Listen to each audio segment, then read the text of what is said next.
you know, one of the reasons why it was worth it to us to make the extra trip out here to the Salt Lake area, American Fork, was because, you know, when I was talking to Dr. Arguello, he made a comment that really stuck out to me, because after he started talking about periodontal disease and the problems that can happen with it, and he did mention the heart, and he mentioned how systemic the infection and bacteria can be for a patient, and that it doesn't go away when your teeth are removed, and how it can turn into perioimplantitis and different things like that. Cause failures of those implants. Yeah, I mean, it really made me start going, whoa, this is I know how much I invested into my top row, and it's a lot. And so I thought, man, I don't want to, you know, I mean, it'd be like driving a car and never changing the oil. I'm not going to invest in that. And so how can I properly maintain this investment, or the viewer's investment that they're looking or have already made out there in this?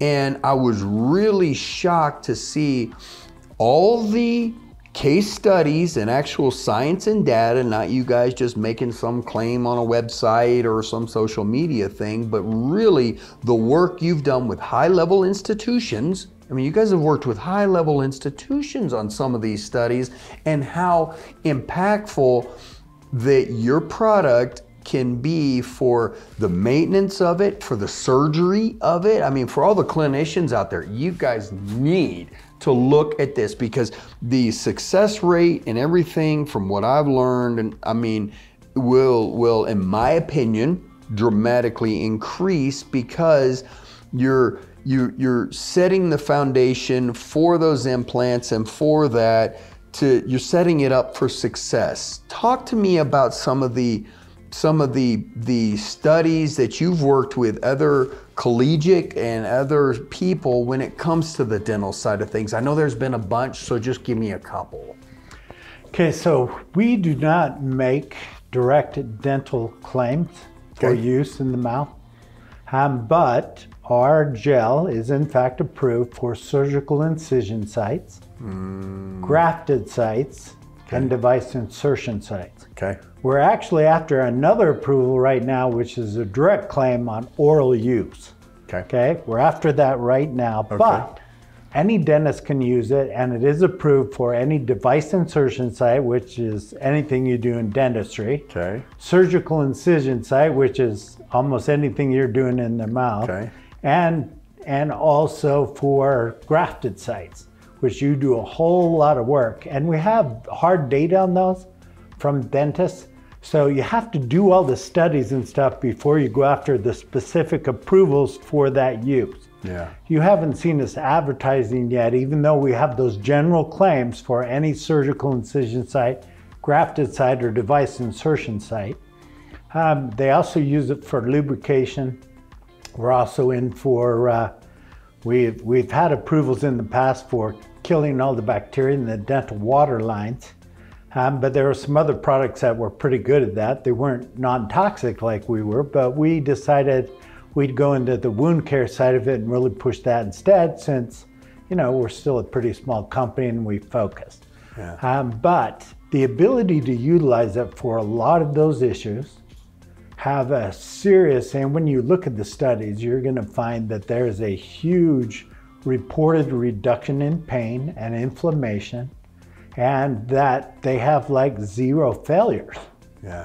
And so if you watch that medical innovation show, they're going to go through it. And this is not your average dentist that may not have much experience. What you're talking about is that this show is happening at the Las Vegas Institute, one of the premier post-graduation dental training facilities in the country, if not the world.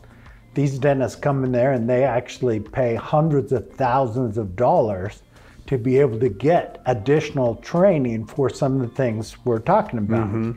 And when you look at what these guys, who are the specialists in these areas, are using with their dental implants, you're going to find that you will be very interested to see how we function in those areas. Play a role, And pretty quick, I think we'll be making a lot of direct claims on those use, but in general, Any dentist that decides he wants to do it can use it for device insertion sites, for surgical incision sites, and they put it under like every skin flap. So you're always cutting skin flaps, right? Yeah.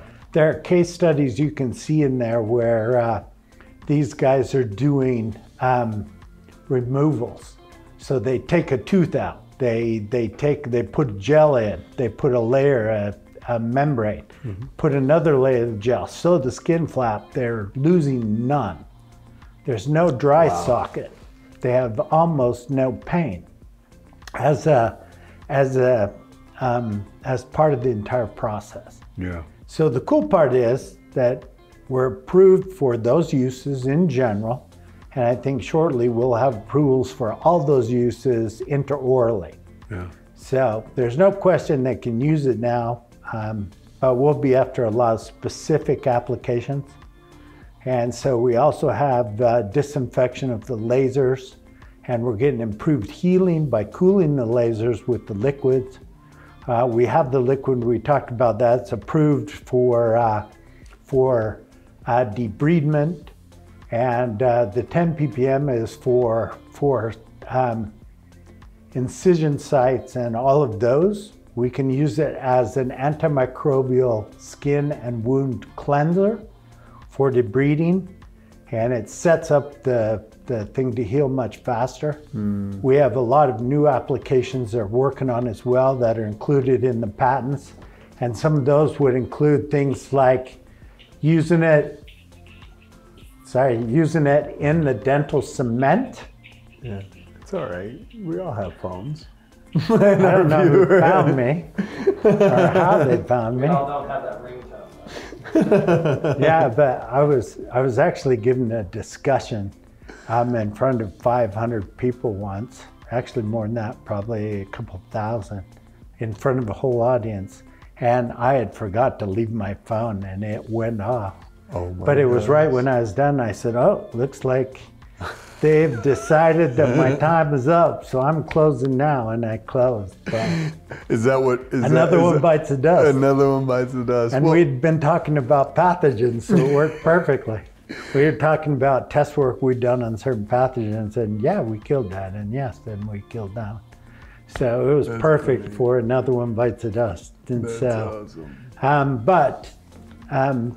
The point is that we have a lot of really important and very interesting things that we're doing for the dental industry to make life easier, to reduce inflammation, to reduce the amount of problems that people have post-surgery, to be able to kill a number of those pathogens, which we already have claim on, that can be a real problem in the mouth. Right. Bacterial growth of things like MRSA can be a huge problem. Yeah. Can cause removal of bone and tissue in areas of the body, including the mouth. You get an infection that can travel along the bone. There's a lot of really great things that we're doing, and a lot of things we've already proven we can do, and there's a lot of new approvals we're after. And so what we can do in the dental industry, I think, will really make a huge difference in the health and well-being of people, and that's what we're after. And the life of the dentist as well. You got to make life a lot more easy for the dentist. Yeah, and successful. You're setting them up for greater success.